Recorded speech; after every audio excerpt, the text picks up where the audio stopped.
12वीं कक्षा राजनीति विज्ञान स्वतंत्र भारत राजनीति का चौथा चैप्टर भारत के विदेश संबंध आज हम चर्चा करेंगे। ये बहुत ही इम्पोर्टेंट और बड़ा चैप्टर है।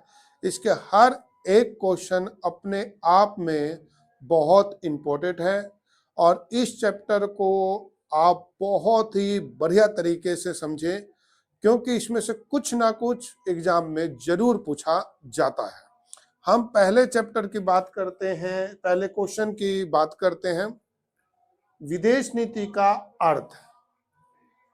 जब एक देश दूसरे देश के साथ संबंध स्थापित करे और उस संबंध को अपने लिए प्रयोग करे, उसे विदेश नीति कहते हैं। फिर से इसको आंसर को समझा जाए।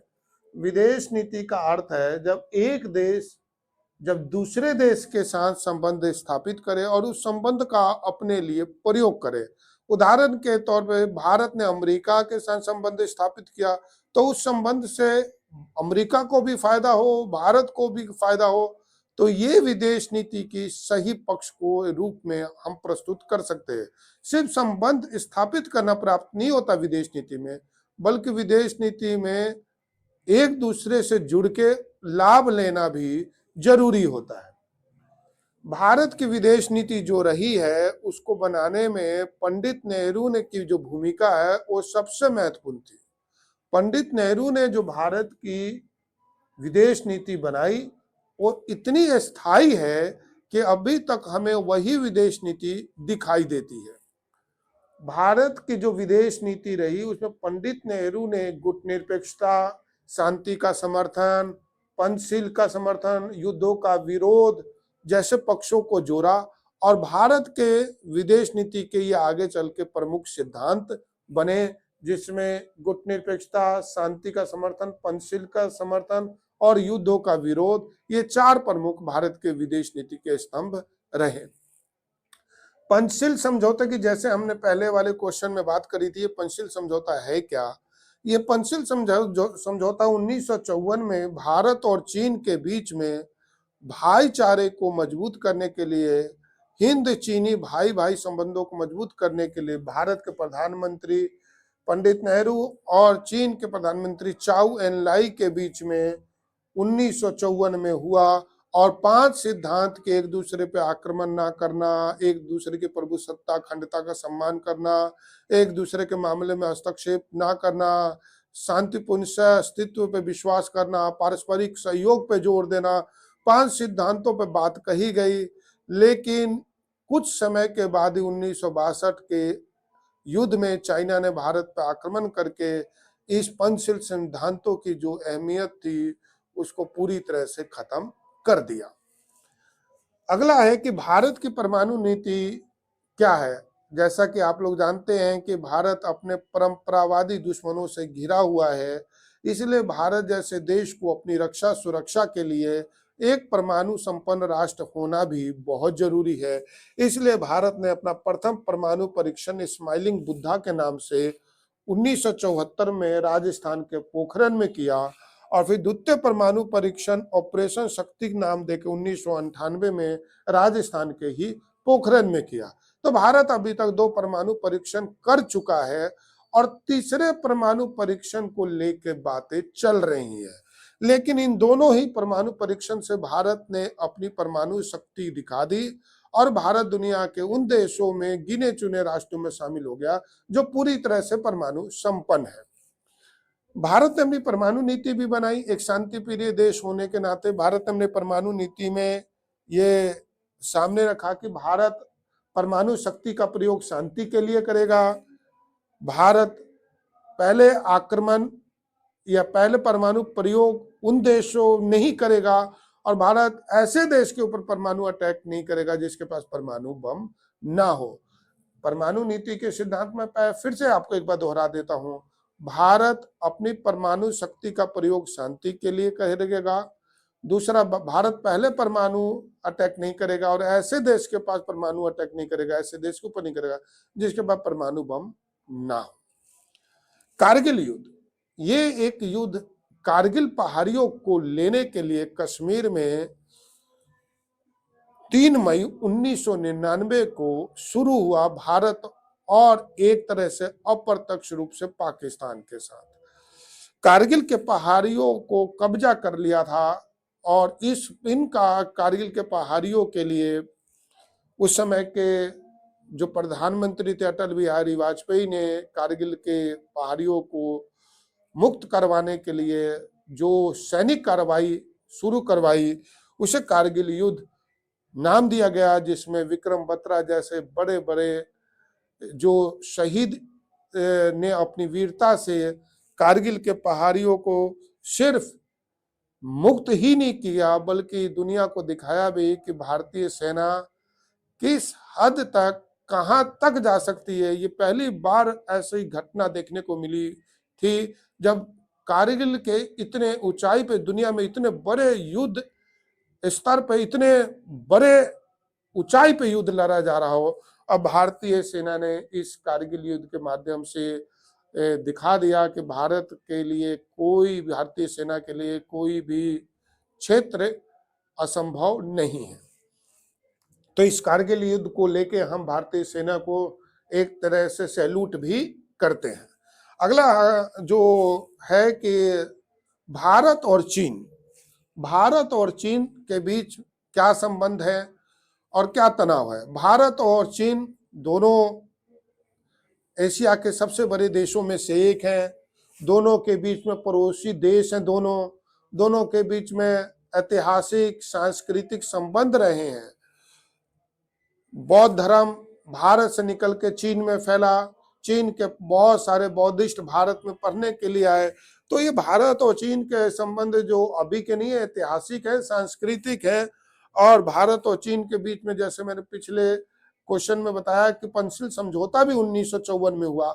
आज भी हमारा सबसे ज्यादा व्यापार चीन से ही होता है, लेकिन चीन हमारा सिर्फ एक प्रतिद्वंदी ही नहीं बल्कि हम उसे बहुत बड़ा दुश्मन भी मान सकते हैं, क्योंकि 1962 में उसने हम पर अटैक करके हमारा एक बहुत बड़ा एरिया अक्साई चीन अपने कब्जे में किया।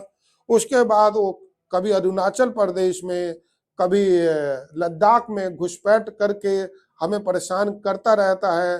कभी वो तवांग को निशाना बनाता है तो कभी गलवान को। 2020 में गलवान में एक सैनिक झड़प बड़े स्तर पे देखने को भी मिली। उसके बाद अंतर्राष्ट्रीय स्तर पे पाकिस्तान उसका सदाबहार मित्र है और पाकिस्तान को चीन हमेशा मदद देता रहता है। और ये मदद इस लेवल पे होती है कि वो पाकिस्तान इन हथियारों का प्रयोग, इन आर्थिक शक्ति का प्रयोग भारत के खिलाफ करे। तो पाकिस्तान को सपोर्ट हमेशा चाइना की तरफ से होता रहा है। और आप सभी जानते होंगे कि पाकिस्तान के साथ भारत के कैसे संबंध है। लद्दाख और अरुणाचल प्रदेश में चाइना ने हमेशा घुसपैठ की है और हमेशा भारतीय सैनिकों के साथ उनकी एक नोकझोंक रहती ही है। इसके अलावा अंतर्राष्ट्रीय स्तर पे चाहे वो यूएनओ हो या दूसरा कोई मंच हो, कभी भी चाइना ने भारत का सपोर्ट या भारत का समर्थन नहीं किया। इस तरह हम कह सकते हैं कि भारत अपने दो ऐसे पड़ोसी देशों से चाइना और पाकिस्तान से घिरा हुआ है जो हमेशा भारत को राजनीतिक, आर्थिक, सैनिक रूप से नुकसान पहुंचाने की कोशिश करते हैं। अगले क्वेश्चन के पड़ाव पे हम पहुंचते हैं। तो अगला क्वेश्चन है, क्या स्वतंत्र देश की ही विदेश नीति होती है या जो देश उपनिवेशवाद या गुलाम होते हैं उनकी भी विदेश नीति होती है? इस क्वेश्चन को फिर से समझे, टेक्निकल रूप से थोड़ा टफ क्वेश्चन है। क्या स्वतंत्र देश की ही विदेश नीति होती है या जो परतंत्र या गुलाम या उपनिवेशवाद के वादी देश होते हैं उनकी भी विदेश नीति होती है? तो आपका आंसर होगा जी नहीं। जो देश गुलाम होते हैं उनकी अपनी कोई विदेश नीति नहीं होती। जो देश स्वतंत्र होगा उसी की अपनी स्वतंत्र विदेश नीति होगी। भारत भी 1947 से पहले अंग्रेजों का उपनिवेशवाद का शिकार था, इसलिए भारत की अपनी स्वतंत्र विदेश नीति नहीं थी। 1947 में भारत को आजादी मिली तो अब भारत ने अपनी स्वतंत्र और निष्पक्ष विदेश नीति का निर्माण खुद किया। अगला क्वेश्चन है कि भारत और पाकिस्तान संबंध की चर्चा करें। भारत और पाकिस्तान के बीच में क्या संबंध है, ये तो आप लोगों को मालूम ही होगा कि ये हमारा परंपरावादी, पाकिस्तान हमारा एक परंपरावादी दुश्मन है और उसको बेशक वो 1947 से पहले भारत का ही हिस्सा रहा हो, या दोनों पड़ोसी देश हैं, या एक सार्क के सदस्य रहे हों ये भारत और पाकिस्तान, लेकिन उसके बावजूद भी 48 में, 65 में, 71 में, 1999 के कारगिल युद्ध में भारत और पाकिस्तान आपस में टकरा चुके हैं, युद्ध हो चुका है। और 2025 में तो ऑपरेशन सिंदूर आपके सामने है ही है। उसके अलावा पाकिस्तान के साथ हमारे संबंध तब तक सामान्य नहीं हो सकते जब तक वो अपने यहाँ पे आतंकवाद को खत्म ना कर दे। पूरी दुनिया में अगर आतंकवाद का कोई फैक्ट्री है तो पाकिस्तान है। भारत के आंतरिक मामलों में भी पाकिस्तान का दखल रहता है, इसलिए भारत और पाकिस्तान के बीच में मौजूदा समय में तो कोई भी सामान्य संबंध दिखाई नहीं दे रहे हैं। अगला क्वेश्चन है कि ये बहुत इंपॉर्टेंट क्वेश्चन है कि भारत के विदेश नीति में आप क्या बदलाव चाहते हैं। तो भारत के विदेश नीति में बदलाव जरूरी है। पहले बदलाव तो ये जरूरी है कि भाई भारत की जो परमाणु नीति है वो चेंज होना चाहिए। भाई हमारे ऊपर कोई परमाणु हमला कर दे तो उसके बाद हम हमला करें, ये नीति में थोड़ा चेंज होना चाहिए। भारत संभावनाओं पर भी अटैक करे, ये विदेश नीति में जुड़ना चाहिए। दूसरा, सुरक्षा परिषद में स्थायी सदस्यता हम लेने के लायक हैं। हमसे ज्यादा कोई भी लायक नहीं है कि जिसको सुरक्षा परिषद में स्थायी सदस्य मिले। फिर भी हमें यहाँ पे संयुक्त राष्ट्र संघ की सुरक्षा परिषद में स्थायी सदस्यता नहीं मिल रही है, इसके लिए भारत को अपने प्रयास को दुगने कर देने चाहिए। तीसरा, सार्क जो अब एक तरह से वेंटिलेटर पे है, सार्क जो दक्षिण एशिया का ऑर्गेनाइजेशन था पूरी तरह से खत्म होने को है, इसलिए मेरा मानना है कि सार्क को खत्म करके अब उसके जगह कोई दूसरा क्षेत्रीय संगठन इस फील्ड पे बनाया जाना चाहिए। अब ये इस चैप्टर के कुछ इंपॉर्टेंट क्वेश्चन आ जाते हैं कि ऐसे कौन से क्वेश्चन है जो बहुत ज्यादा इंपॉर्टेंट है। तो मुझे तो मेरा ये मानना है कि भाई ऐसे क्वेश्चन को मैं तुम्हें ये कहूंगा कि इस चैप्टर के टॉप 3 या टॉप 2 नहीं कहूंगा, मैं तो आपको कहूंगा कि इतना ज्यादा इंपॉर्टेंट चैप्टर है कि इस चैप्टर को मैंने जितने भी आपको इंपॉर्टेंट क्वेश्चन बताए हैं वो उन सभी को करो। लेकिन अगर फिर भी आप टॉप 3 जानना चाहते हो तो मेरा एक मानना है कि पहला भारत की परमाणु नीति, और दूसरे क्वेश्चन में भारत पाकिस्तान और भारत चीन के संबंध, और तीसरा क्वेश्चन जो है भारत के विदेश नीति के क्या सिद्धांत है और उसमें नेहरू की क्या भूमिका रही।